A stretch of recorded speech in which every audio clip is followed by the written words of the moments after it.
अभी जो हम लोग का टॉपिक चल रहा है वो चल रहा है एसक्यूएल सर्वर।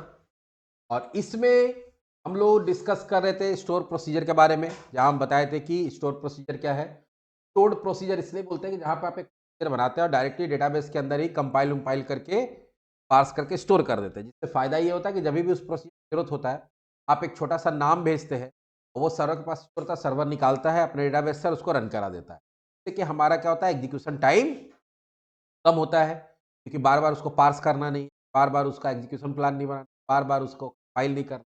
और तीसरा, एग्जीक्यूशन प्लान शायद बनाना रहता है, सिर्फ कंपाइलेशन और पार्सिंग ये चीज़ तुम्हारा स्किप होता है।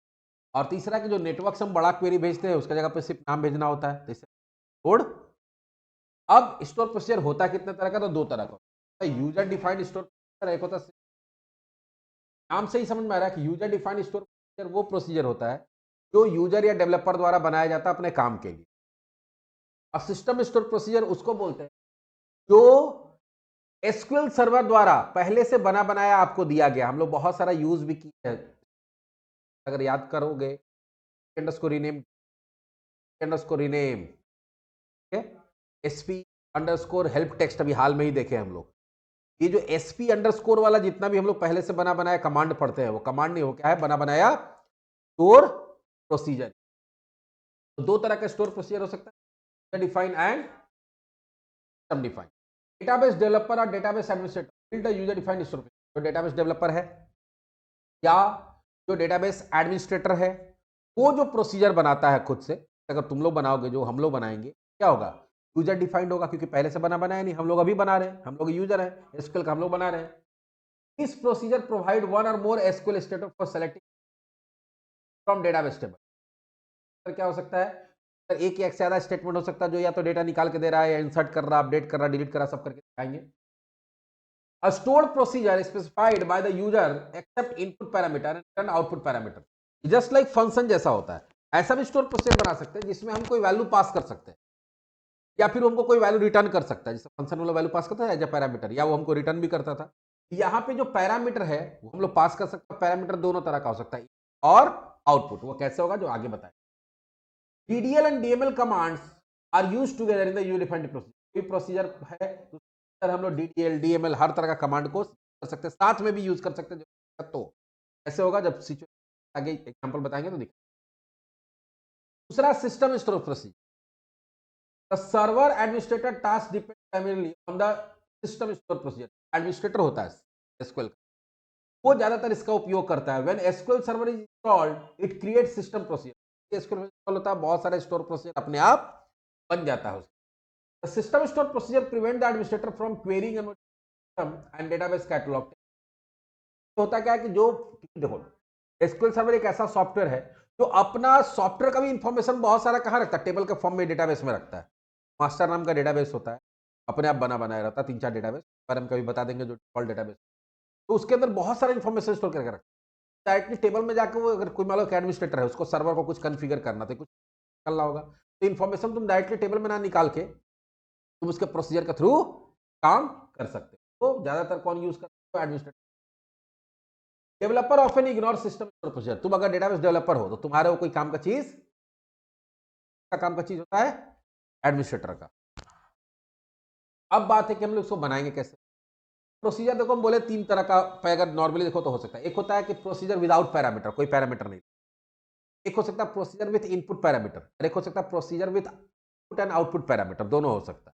फिलहाल ये जो सिंटेक्स लिखे है ये प्रोसीजर विथ इनपुट पैरामीटर का है, लेकिन अगर आप प्रोसीजर बना रहे तो क्या लिखना पड़ेगा, क्रिएट प्रोसीजर, प्रोसीजर का नाम।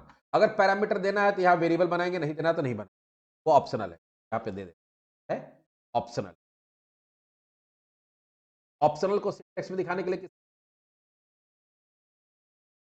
करते हैं, स्क्वायर ब्रैकेट।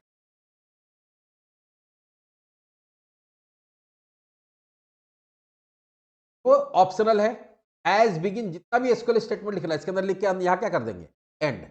ये एसक्यूएल स्टेटमेंट कंपाइल उम्पाइल होकर सीधे कहाँ स्टोर हो जाएगा, आपके सर्वर पे। चलो देखते हैं बना के।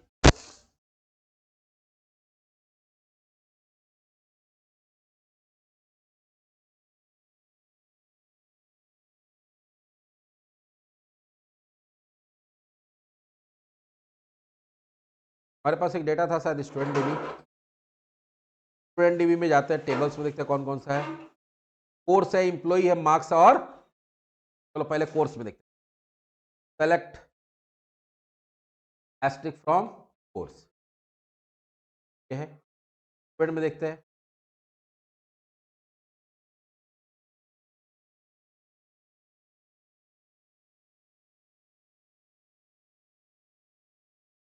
अब ये दोनों को हमको डिटेल साथ में निकाल, यहाँ तो कोर्स आईडी, इसमें भी कोर्स आईडी तो ज्वाइन करके निकाल सकते हैं। यहाँ क्या लिखोगे, सेलेक्ट, पहले स्टूडेंट आईडी चाहिए, डेट ऑफ बर्थ चाहिए, स्टूडेंट का जेंडर चाहिए, बाद इसमें का नेम चाहिए,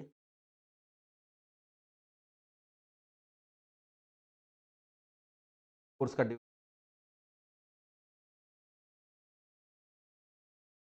कोर्स का फी, फ्रॉम कोर्स का सी बना लिए, ज्वाइन फ्रॉम स्टूडेंट का एस, ज्वाइन कोर्स का क्या देंगे, एस डॉट, दोनों कॉमन कॉलम कौन है, course ID equals to dot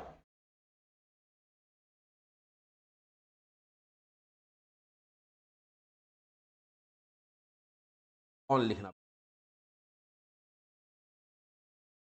अब रन कराते हैं। अब देखो आ रहा डिटेल सही सही, लेकिन ये इतना बड़ा क्वेरी अभी हम एक बार भेजे, मान लो ये तो मेरा लोकल कंप्यूटर पर सर्वर, अभी ये अगर नेटवर्क पे रहता, सर्वर कहीं और रहता, इतना बड़ा क्वेरी नेटवर्क से ट्रेवल करते हुए कहां जाता, सर्वर के पास, सर्वर पे लोड, सर्वर इसको रिसीव करता, फिर इसको पार्स करता, फिर इसको ऑप्टिमाइज करता, फिर इसको कंपाइल करता, फिर इसका एग्जीक्यूशन प्लान बनाता, फिर इसको रन कराता। एक बार भेजे तो एक बार, अगर इसको 5 बार भेजते या 5 बार F5 F5 F5 दबाए, 5 बार ये सर्वर को इतना सारा काम करना पड़ा होगा। 10 बार भेजेंगे 10 बार काम करना पड़ेगा। इसमें क्या होता है, नेटवर्क पे और सर्वर पे लोड बढ़ता है। उस लोड को कम करने के लिए सेम क्वेरी को हम क्या करेंगे, एक बार लिखेंगे प्रोसीड्योर, कुछ भी नाम देते हैं, नाम एक्चुअली पीआरसी देते हैं आगे समझ, और यहां पे देते हैं एंड, कोई पैरामीटर नहीं होगा, एज, और जो भी क्वेरी सेव करना है इसके अंदर वो बिगिन और एंड के बीच डाल दीजिए, और यहां क्या डाल दिए, एंड। अभी एक प्रोसीजर बनेगा इस नाम से, कि वही जाके सर्वर में इस क्वेरी को क्या करेगा, कंपाइल ऑप्टिमाइज करके पार्स करके स्टोर कर दे, नाम से इस नाम, कमांड कमिट सक्सेसफुली। अभी जब वहां स्टोर हो गया, अब आज 2 दिन बाद 10 दिन बाद जब भी आपको इस प्रोसीजर का जरूरत है तो रन कराना। रन कराने का तरीका क्या होता है, या तो आप पूरा लिखिए एग्जीक्यूट दिस प्रोसीजर नेम, और यहां प्रोसीजर का नेम क्या है। अब जो पूरा का पूरा इतना बड़ा क्वेरी जा रहा था, उसके जगह पे क्या जाएगा, सिर्फ छोटा नाम, आपको लोड कम पड़ेगा। वो जब इसको रिसीव करेगा तो ना इसको कंपाइल करना, ना ऑप्टिमाइज करना है, ना इसको पार्स करना, क्या करेगा, इसका रन बनाएगा और रन करा देगा। काम तो वही हो रहा है, और छोटा भेज सकते हो, की जगह एग्जैक्ट डॉट में एग्जैक्ट लिख सकते, वही काम होगा। उतना भी तुमको मन नहीं कर रहा करने का, प्रोसीजर नंबर डाल दो, वो भी रन कर जाए, इतने भेज कर जा रहा है। तो अब ये क्या हो गया कि क्वेरी आपका सेव हो गया। बोलोगे सर क्वेरी तो व्यू में भी सेव होता था, वहां सेलेक्ट एस्ट्रिक फ्रॉम पड़ता था, क्वेरी जब भेजेगा तो कंपाइल करेगा, वो एक लाइन का भी तो कंपाइल करना पड़ेगा ना, पार्स करना पड़ेगा, यहाँ पे कंपाइलेशन और इसका चक्कर, तो प्रोसीजर के अंदर डाल देने से। और हाँ, दूसरा इससे देखो फायदा क्या है, मान लो कोई फ्रंट एंड बना रहा है, उसको उतना लंबा क्वेरी लिखना पड़ता है फ्रंट एंड में, अब उसको क्या करना पड़ेगा, तो सिर्फ एक बता दो एज ए डेटाबेस डेवलपर कि तुमको अगर स्टूडेंट का कोर्स के साथ डिटेल चाहिए तो प्रोसीजर को कॉल करा लो तुमको डेटा, तो अब उसको भी ज्वाइन आने का जरूरत नहीं कि उसको ज्वाइन आना चाहिए, उसको उतना लंबा क्वेरी लिखने आना चाहिए। अब जो तुम्हारा डेटाबेस डेवलपर अलग हो जाएगा, और जो फ्रंट एंड डेवलपर हो सकता है उसका डेटाबेस उतना अच्छा ना हो, लेकिन फ्रंट एंड डेवलपर को भी अगर कनेक्ट करना होता तो वहां से फिर क्वेरी भेजना पड़ता है डेटा के लिए, उसको तो फिर एसक्यूएल सर्वर आना चाहिए। यहाँ पे क्या होगा, डेटाबेस डेवलपर का काम अलग, डेटाबेस डेवलपर क्या करेगा, ऐसा प्रोसीजर बना के उसको नाम खाली बता देगा, बोलेगा जहां पे भी तुमको ऐसा डेटा चाहिए ये प्रोसीजर कॉल करा लो, ऐसा डेटा चाहिए कॉल करा लो, ऐसा डेटा चाहिए ये प्रोसीजर कॉल करा लो। उसको एसक्यूएल आता नहीं आता उसको कोई लेना देना नहीं है। तो इससे डेटाबेस डेवलपर और फ्रंट एंड डेवलपर दोनों का काम को भी तुम सेग्रीगेट कर सकते हैं, दोनों का रिस्पॉन्सिबिलिटी को भी सेग्रीगेट। तो देखो यह हो गया हमारा पहला प्रोसीजर। अब ये प्रोसीजर एक ऐसा प्रोसीजर जो विदाउट पैरामीटर है। क्या विदाउट पैरामीटर? चाहते हो कि नहीं, ऐसा हम बनाना चाहते हैं, एक प्रोसीजर वहां 1 बनाना, तो हम एक कंडीशन देना चाहते हैं भाई ये सारे स्टूडेंट का डिटेल नहीं दिखाएगा, ये कोर्स लेगा। क्या लेगा? कोर्स। और जो भी कोर्स का आईडी देंगे हम लोग, उसी कोर्स का सारा स्टूडेंट का डिटेल, उस कोर्स में जो स्टूडेंट उसी का डिटेल दिखाए। मतलब ये सारे का डिटेल ना दिखा के अब ये किसका डिटेल दिखाएगा? एक पर्टिकुलर कोर्स का। तो इस प्रोसीजर को एक कोर्स नेम देना पड़ेगा। कोर्स नेम देंगे तो उसके लिए यहां पे जब तो जितना पैरामीटर चाहिए 1 2 3 4 जितना भी उतना यहां वेरिएबल बनाना। पहला देते हैं सी आई डी नाम से दे दी, और उसका डेटा टाइप वहां क्योंकि कैर 5 है तो यहां पे भी कैर 5 दे दिए। तो बाय डिफॉल्ट जितना भी पैरामीटर देता है, और दूसरा वेरिएबल चाहिए तो यहां कॉमा करके देंगे, तो ये दो वैल्यू मांगने लगेगा काम करने। तो कॉमा कॉमा करके जितना चाहे उतना पैरामीटर दे सकते हैं, और बाय डिफॉल्ट जो भी पैरामीटर होता है वो इनपुट पैरामीटर होता है। इनपुट मतलब ये आपसे वैल्यू मांगेगा। और तब यहां पे हम लोग क्या करेंगे? ऑन के बाद यहां कंडीशन लगा देंगे, where dot course ID equals to होना चाहिए, मालूम है क्या? @id। बोला कि भैया हमको सारा का डिटेल नहीं चाहिए, हमको वही कोर्स का डिटेल चाहिए। कोर्स आईडी क्या है? जो यहां से पास किया गया। तो ये नया प्रोसीजर बनाया पीआरसी डिटेल 1, एक पैरामीटर ले रहा है, इसको इनपुट पैरामीटर। क्या हो गया मेरा? प्रोसीजर विथ पुट पैरामीटर बन गया। अब हम इसको रन कराते, बोले शॉर्ट में एग्जैक्ट भी लिख। अब इस खाली इसको डायरेक्टली रन कराते, देखो एरर आएगा। क्या एरर आ रहा है? बोला ये जो है इसको एक तो क्या चाहिए? आईडी के लिए वैल्यू चाहिए, पैरामीटर बनाया हुआ जो आप दिए नहीं है स्पेस। अब यहाँ उसको रन करने से वैल्यू कैसे पास करेंगे? वैर कह रहे तो सिंगल कोट्स में देना पड़ेगा, 002 दे। अब देखो ये वही स्टूडेंट का डिटेल दिखाया, कोर्स आईडी क्या है? सी मतलब शार्प है। क्या हो गया देखो? प्रोसीजर विथ पैरामीटर हो आ रहा है। और ऐसा नहीं कि प्रोसीजर के अंदर हम लोग खाली क्वेरी ही लिख सकते हैं, आप नॉर्मल बैच का भी कोड लिख सकते हैं। तो हम एक प्रोसीजर बनाना चाहते हैं, क्रिएट। अच्छा, प्रोसीजर भी पूरा लिखने की जरूरत नहीं है, प्रॉक भी लिखने से काम चल जाए। पीआरसी को टेबल देना चाहते हैं, को टेबल एक क्या करेगा? एक नंबर आईएनटी टाइप का पैरामीटर एज और इंट। टेबल बनाने के लिए अगर याद होगा हम लोग प्रोसीजर में क्या करें, ये सॉरी बैच प्रोग्रामिंग करते थे ना, क्या करेंगे? Where @i_int select @i equals to 1 बता देंगे, वाइल @i इक्वल्स टू बिगी का, और यहां पे हम लोग क्या दे देंगे? प्रिंट @num @i क्या क्या हो जाएगा sir? @i equals to i plus. एक प्रोसीजर बन गया जिसको जब भी कॉल कराया जाएगा, एक नंबर दिया जाएगा, तो नंबर दिया जाएगा उसका ये क्या करेगा? कल निकाल के दिखा देगा। देखो रन कराओ आरसी, यहाँ पे डाल देते हैं 4। 4 जाए क्या कॉपी होगा? नम में, नम का टेबल आया। तो ऐसा नहीं कि खाली हम लोग क्वेरी लिख सकते हैं, अभी तो हम लोग सेलेक्ट वाला क्वेरी लिखे। चाहते हो भाई जो फ्रंट एंड डेवलपर है उसको इंसर्ट कमांड में दिक्कत है, चाहता है क्या कि एक ऐसा प्रोसीजर बना के दो, प्रोसीजर का नाम दे और हम वैल्यू दे दे, वो वैल्यू इंसर्ट हो जाए। कैसे होगा? तो अभी हमको किस में इंसर्ट करना है? स्टूडेंट में। Select asterisk from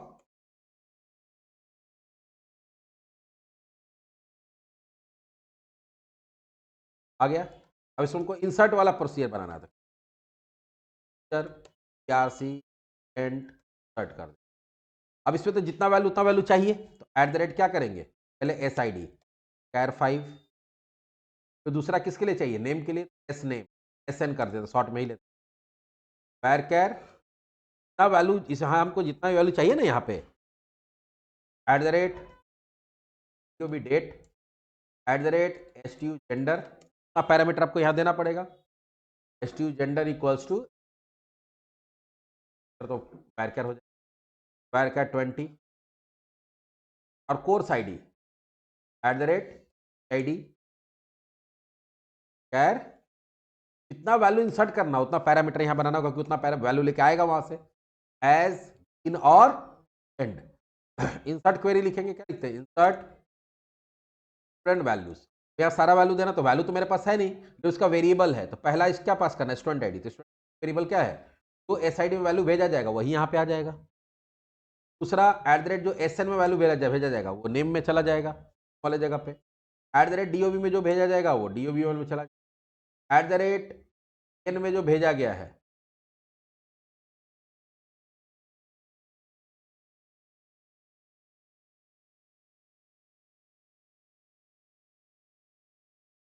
eight the rate जेन, और एट द रेट, ये कुछ नहीं, हम लोग प्रोसीजर को डेटा भेजे और उसी डेटा को हम कहाँ पुट कर दिए, छठ में। बाद में तुम चाहो तो मैसेज भी प्रिंट कर सकते हो, थोड़ा अच्छा दिखाने के लिए, प्रिंट डेटा सर्टेड इन टेबल, कराइए इसको। अब इसको एग्जीक्यूट कराना होगा, कराने के लिए क्या करना होगा, इसका नाम देना होगा। तो आप सेलेक्ट कमांड रन करा सकते हैं, इंसर्ट, डिलीट, अपडेट सब कर सकते हैं, दिखाएंगे सारा करके। आप नॉर्मल, हम क्या बताएं, नॉर्मल हम लोग जरूरत पड़ेगा तो जो बैच का है वो भी कोड लिख सकते हैं। पहला उसको क्या चाहिए, 6 नेम चाहिए,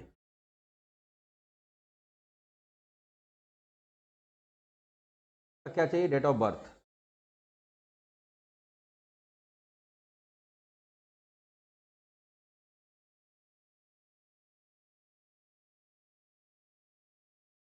डेट ऑफ बर्थ के बाद क्या, जेंडर,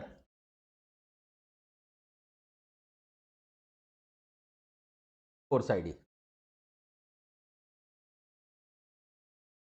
तो ना यहाँ पैरामीटर बताया गया है, जिस डेटा टाइप का बताया गया उतना वैल्यू यहाँ से पास करना, वो इनपुट पैरामीटर। क्या लिखा, वन अफेक्टेड, यहाँ लिखा ना, data successfully inserted in, set हुआ कि नहीं हुआ, चलो देख। हुआ।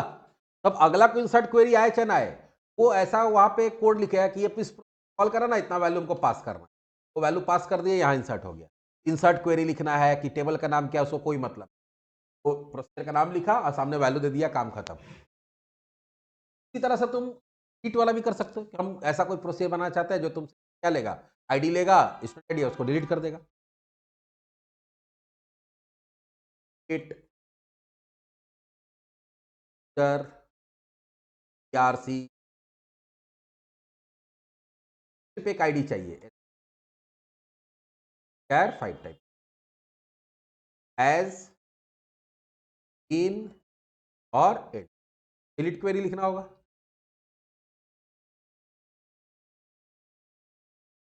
डिलीट स्टूडेंट लिखते हैं, वेयर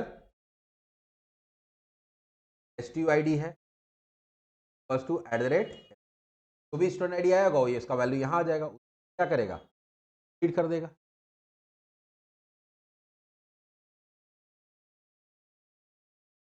S006 डाले थे ना,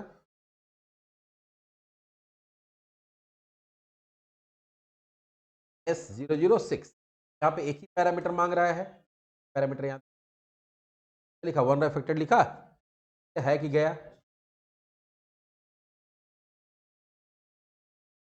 हो गया। और इसमें सबसे बड़ा फायदा क्या है, तो तुम्हारा कोड को आसान कर ही रहा है, प्लस एक बार लिख के जितना बार चाहे उतना बार यूज कर सकते हैं। अब हम लोग को कोई क्वेरी लिखने की जरूरत नहीं, प्रोसीजर का नाम दिए, डेटा दिए, डिलीट, प्रोसीजर का नाम दिए, डेटा सर्ट, प्रोसीजर का नाम दीजिए, डेटा दीजिए, डेटा आ जाएगा आपके पास। प्लस ये तुम्हारा परफॉर्मेंस को भी बढ़ा रहा है, मेनली इसका इशू क्या है, परफॉर्मेंस। ये क्वेरी पूरा का पूरा जो क्वेरी है वो कंपाइल होके स्टोर हो गया है, तो जो अभी क्योंकि हमारे पास लोड नहीं, इसलिए हम लोग को पता नहीं चलता, यहाँ पे लोड होता है, हजारों लोग एक साथ एक डेटा काम करता है, क्वेरी को होने में 2-3 सेकंड लग जाता है, आपको बहुत भारी पड़ेगा, तो एक 5-5 सेकंड लग जाता, तो उस टाइम को ये क्या करता है, कम करता है, 5 की जगह हो सकता है 3 सेकंड। अपडेट के लिए बना सकते हो,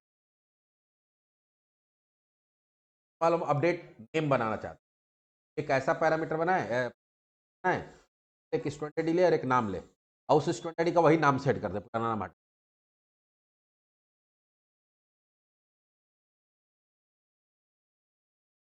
आईडी और दूसरा एक नाम भी ले, at the rate N M Wacker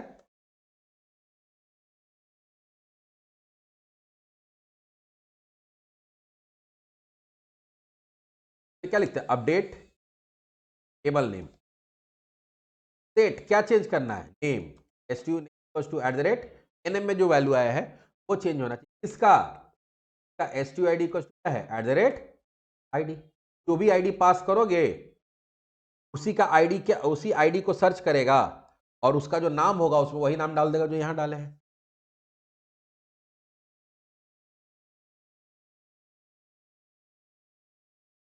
column की जगह eight the rate ID, S I, यहाँ पे क्या दिए, रन कर गया। अब हम लोग पहले किसी नाम देख लेते हैं। मान लो S002 का दीपक कुमार, का नाम दीपक कुमार शर्मा करना है। क्या लिखेंगे, आरसी प्रिंट अपडेट। पहला क्या चाहिए, इसको क्या चेंज करना था, क्या चेंज करना है, दीपक आर शर्मा कर देना। कौन अफेक्टेड बताया, कौन अफेक्टेड मतलब एक तो रोच में कुछ हुआ है, आया। Insert delete update select patch, जो क्वेरी चाहे वो लिख सकते हो। एक डेटा देना, दो डेटा देना, तीन काम करने के लिए। जैसे इसमें देखो दो डेटा दिए, एक डेटा दिए, इसमें तो इंसर्ट वाला में तो बहुत सारा डेटा दे दिए थे, जितना चाहे उतना पैरामीटर। ये तो इनपुट पैरामीटर है, कभी कभी आउटपुट पैरामीटर भी है। मतलब आप यहां से डेटा दे रहे हैं तो भी आपको डेटा देगा वेरिएबल के फॉर्म में। वो कैसे होगा, जैसे कोई एग्जांपल देते, और वो हमको वहां से स्टूडेंट का नाम एज अ डेटा प्रिंट यहां पे नहीं करे, वो हमको एज एक वेरिएबल में डाल के वापस कर दे, वेरिएबल में डाल के वापस। तो कोई डेटा को वहां से वापस लाना वेरिएबल में डाल के लिए आउटपुट पैरामीटर यूज करते, क्या करते हैं, जितना वेरिएबल, जैसे यहां से एक से ज्यादा वेरिएबल, एक से ज्यादा वैल्यू दे सकते हैं, तो वहां से भी एक से ज्यादा वैल्यू ला सकते हैं। फिलहाल एक आउटपुट पैरामीटर का एकदम सिंपल प्रोग्राम बता रहे हैं, जहां पर आप ये चाहते हैं कि हम एक स्टूडेंट आईडी दे, एक इनपुट दे, और वो उसको हमको नाम दे दे, वहां से दे दे नाम, सिर्फ नाम, वो भी वेरिएबल में, प्रिंट नहीं करे। आउटपुट पैरामीटर के साथ प्रोसीजर कैसे बनाते हैं, क्रिएट प्रोसीजर, मान लो यहां पर हम लोग करते हैं PRC गेट नेम। ये लेके क्या आएगा, लेके आएगा SID, और वापस क्या करेगा, एस नेम। लेकिन ये क्योंकि वापस करेगा तो कैसे पता चलेगा कौन वैल्यू लेने वाला है और कौन वैल्यू देने वाला है। तो जिसका वैल्यू वापस जाएगा उसके आगे क्या लगाना पड़ता है, आउटपुट। और जो वैल्यू लेके आ रहा है अगर उसके आगे तुम चाहो तो इनपुट लगा सकते हो, यही लगाते तो बाय डिफॉल्ट क्या होता, नहीं यहाँ नहीं लगा, यहाँ नहीं लगाना होता, ऑरेकल या किसी में वहां इनपुट लिखना पड़ता था। खैर नहीं लगाएंगे तो बाय डिफॉल्ट इनपुट है, लगा देंगे अगर आउटपुट तो आउटपुट पैरामीटर हो जाए। अब एज बिगिन और एंड, देखो करना क्या है, तुमको लिखना होगा सेलेक्ट, और ये जो वेरिएबल इसमें वैल्यू डालना होगा एस नेम में, आउटपुट वाले क्या डालोगे, एस नेम। इसमें वैल्यू कहां से आएगा, एसटीयू नेम वाले कॉलम से, फ्रॉम स्टूडेंट, लेकिन सबका तो आएगा नहीं, क्या आएगा, where ID equals to at the rate SID। SID में जो वैल्यू लेके आया उसके बेस पे नाम निकाल के कहां डाल देगा, एस नेम, कहां डाल देगा, आते फिर तो बन गया। अब इसको रन कराने के लिए जनरली हम लोग क्या करेंगे, एग्जीक्यूट लिख देते हैं, RG हो, RG लिख, गेट नेम, एक वैल्यू लेके जाएगा S00, मान लो 3 लेके, रन कराते देखते काम करता है, एरर आ रहा है, क्या बोला कि भैया एस नेम नाम का भी एक पैरामीटर है। बोलोगे एस नेम तो हमको चाहिए, उसका वैल्यू हम क्यों दें, यहां फिर हमसे क्यों मांग रहा हूं, मांग इसलिए रहा कि ठीक है वो निकाल के यहां से जो डेटा डाले तो यहां कॉपी हुआ, यहां वेरिएबल दिए, यहां से डेटा आएगा तो उसके लिए भी तो यहां वेरिएबल चाहिए रिसीव करने के लिए। जितना आउटपुट पैरामीटर होगा उतना तुमको कॉल कराते समय वेरिएबल बना के यहां पे पास करना पड़ेगा, वहां से जो वैल्यू आएगा उसको ये रिसीव करेगा। क्या करेगा, कैसे करेगा, देखो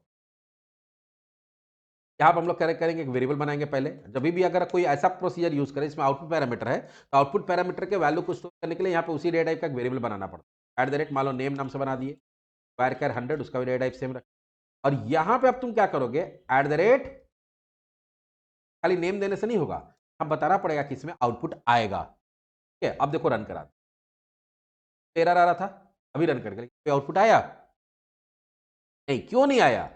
वेरिएबल बना, वेरिएबल में वैल्यू गया, उस वेरिएबल का वैल्यू को हम कहीं प्रिंट किए हैं? नहीं किया ना। तो अब उसको तुमको अब यहां प्रिंट करना पड़ेगा। प्रिंट बैच प्रोग्रामिंग पहले, योर नेम इज, यहां पे प्लस में क्या दे देंगे, @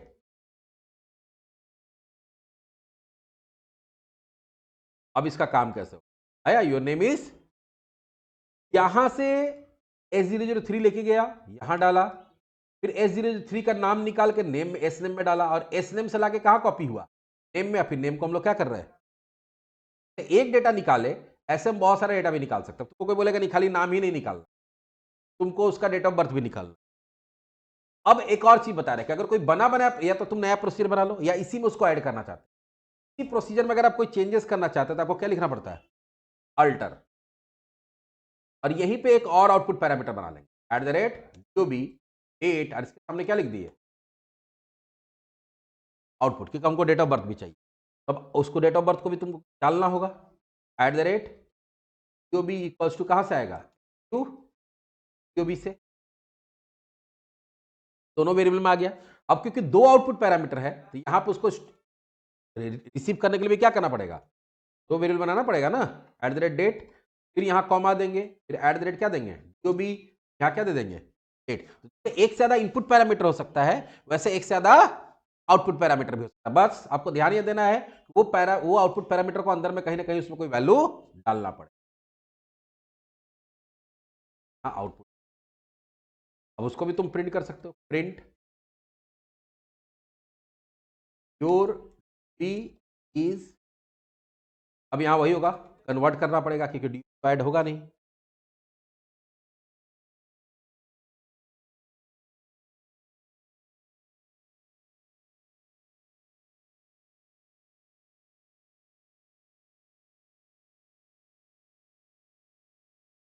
ये पूरा वेरिएबल के साथ इसको रन करना बनेगा, तभी काम करेगा।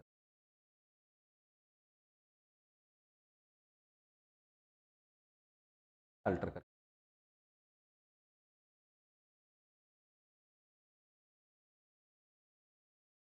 आया, तो रन नहीं कराया,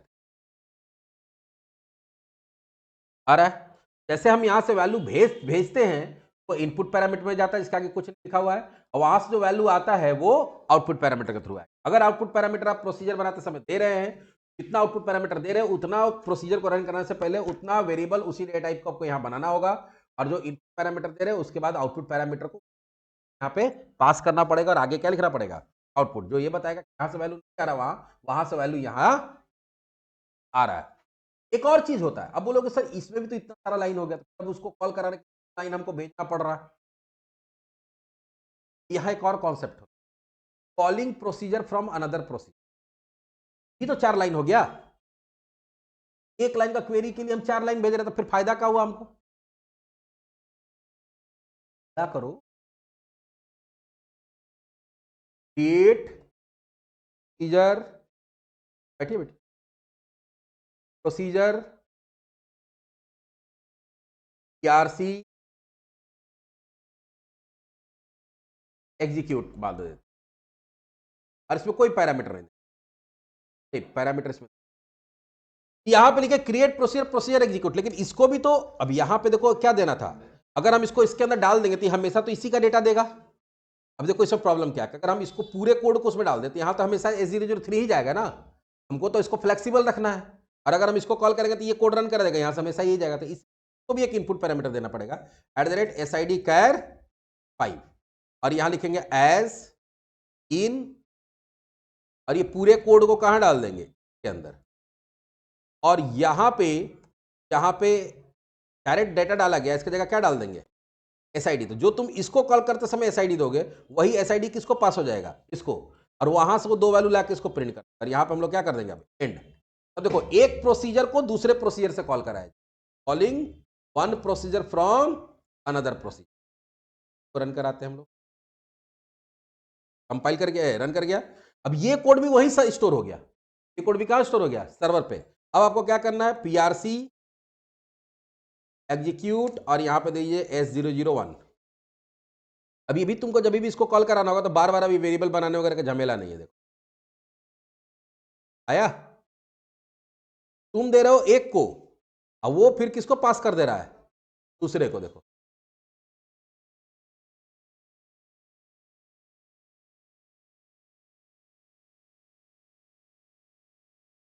अरे डाटा चेंज हो रहा है, तो हम लोग किसको कॉल करा रहे हैं? हम लोग कॉल करा रहे हैं इसको, और ये किसको कॉल करा दे रहा है? क्या बोलते हैं? Calling one procedure from. तो प्रोसीजर बनाना सीखे बिना पैरामीटर का, फिर प्रोसीजर बनाना सीखे इनपुट पैरामीटर के साथ, फिर प्रोसीजर बनाना सीखे हम लोग आउटपुट पैरामीटर के साथ। कोई बना बनाया प्रोसीजर उसमें चेंज करना तो अल्टर प्रोसीजर करके चेंज, और कोई प्रोसीजर को डिलीट कर देना है। क्या कर देना है?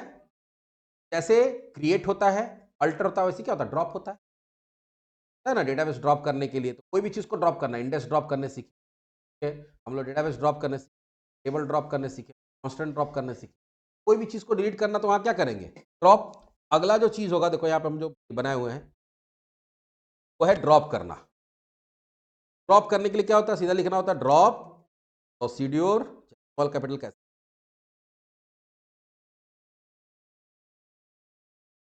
और यहां उसका नाम दे दीजिए PRC। अच्छा, एक चीज और तुम लोग को नहीं बताया, हम बोले कि एसक्यूएल सर्वर जो है वो अपना सारा इंफॉर्मेशन डेटाबेस में ही रखता है। तो अगर आप अभी तक अपने डेटाबेस में कोई भी टेबल बनाते हैं, कोई कांस्टेंट बनाते हैं, इंडेक्स बनाते हैं, तो प्रोसीजर बनाए, ये हर चीज स्टोर होता है, इसका एक नाम होता है।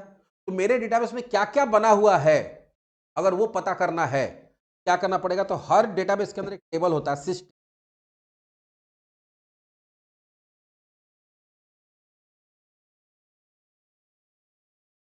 जितना भी तुम्हारा डेटाबेस में जो भी चीज बना हुआ है, जो डेटाबेस खुला हुआ है, उसमें अगर आपको पता करना है कि कौन कौन सा तुम्हारा टेबल बना हुआ है, कौन कौन सा फीचर बना हुआ है, क्या होता है?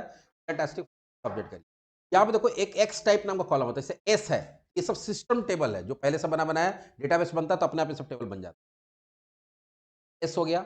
आईटी है, देखो है, अलग अलग टाइप होता है, सबका अलग अलग काम होता है, बताएंगे हम लोग का। जो पी है, पी का मतलब क्या होता है? प्रोसीजर। देखो है ना, इस हम लोग प्रोसीजर बनाए ना अभी, प्रोसीजर का टाइप क्या होता है? पी।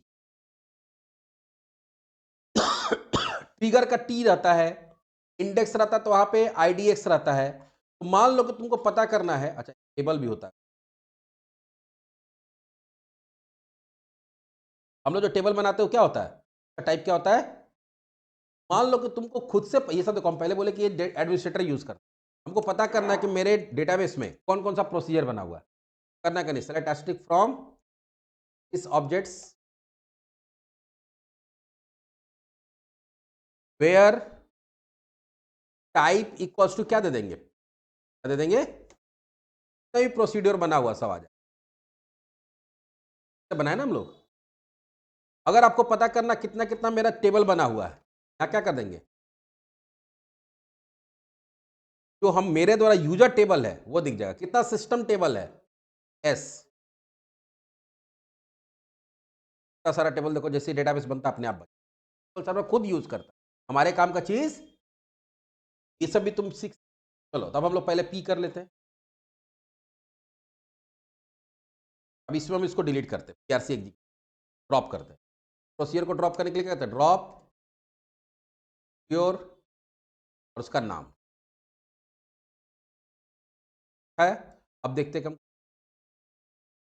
है, हो गया ना। तो प्रोसीजर हम लोग बना सकते हैं, प्रोसीजर हम लोग एडिट कर सकते हैं, अल्टर कर सकते हैं, एक प्रोसीजर से दूसरे प्रोसीजर को कॉल करा सकते हैं। प्रोसीजर के अंदर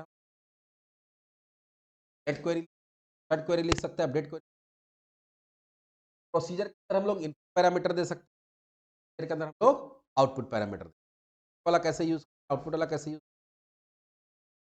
बता देते हैं। आपके नेटवर्क के, आपके सर्वर पे लोड को यूज करता है, प्लस कॉम्प्लेक्स पर स्टोर करके आप बार बार यूज करता है, प्लस फ्रंट इन डेवलपमेंट और बैक इन डेवलपमेंट को सेग्रीगेट करता है। जो बैक इन डेवलपर होगा वो डेटाबेस होगा, वो तुम्हारे जैसा, वो क्या करेगा? जो फ्रंट डेवलपर है उसको प्रोसीजर बना बना के खाली नाम और पैरामीटर बता देगा, वो सिर्फ वहाँ पे कॉल कराएगा, डेटा पास कर देगा, तो फंक्शन में कॉल करता है, यहाँ पे डेटा आ जाएगा, उसको क्वेरी लिखने का जरूरत यहाँ पे भी काम, प्लस तुम्हारा क्वेरी तो फास्ट काम करेगा। जब एक्चुअली सॉफ्टवेयर बनता है, वहाँ पे ज़्यादातर क्वेरीज जो होता है वो प्रोसीजर के थ्रू कॉल कराया जाता है, किसके द्वारा? Front end developer. वो जब सारा क्वेरी हार्ड कोडेड वहाँ पे लिखता है, कहाँ पे अपने एप्लीकेशन, सारा का सारा कहाँ रहता है, प्रोसीजर में रहता है। प्रोसीजर क्या करता है, करेगा फ्रंट एंड में ऑटोमेटिक चेंज। इस तरह से प्रोसीजर भी हम लोग का खत्म हो गया। अब इसके बाद बचा है ट्रिगर। क्या है, ये इंपॉर्टेंट है। अगर आप सॉफ्टवेयर बना रहे हैं, ट्रिगर का भी बहुत पड़ता है। और अगर आप बोलते हैं ट्रांजेक्शन के बारे में, जरूर टेक्स्ट या टॉपिक जो है बारे में बहुत ज़्यादा टच करेंगे। चलिए